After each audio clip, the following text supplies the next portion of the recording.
En réunion au lycée Lama-Prévost avec une délégation du Sénat et la communauté éducative. L'établissement accueille 1140 élèves, 270 de plus que l'effectif prévu lors de son inauguration il y a 8 ans.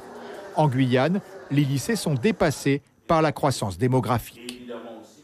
Les capacités d'accueil dans les lycées sont effectivement totalement saturées. Ça, je l'ai déjà dit. À Saint-Laurent, comme sur l'île de Cayenne, nos lycées sont saturés. La plupart des lycées, j'ai même plus 1 mètre carré de foncier pour mettre des mobil-hommes. Les 5 nouveaux lycées prévus suite à l'accord de Guyane seront livrés au mieux d'ici 3 ou 4 ans.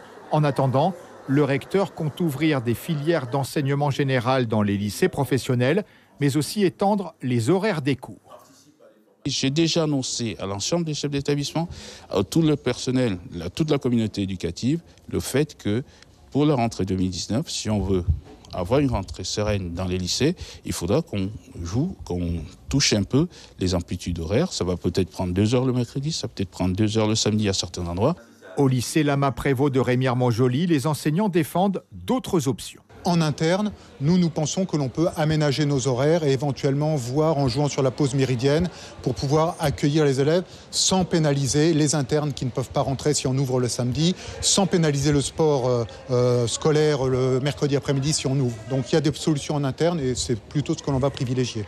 9 mobil-homes accueillent près de 270 élèves. Ce sureffectif pèse sur le climat scolaire.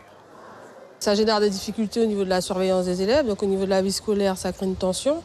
Au niveau des récréations, donc également, on voit la différence pour l'encadrement des élèves par le personnel justement vie scolaire. Mais bon, heureusement, au niveau du lycée Lama-Prévost, nous pouvons dire quand même que le climat scolaire est relativement serein. Les enseignants pointent le manque de surveillance. Certains ont été affectés au CDI ou au service informatique.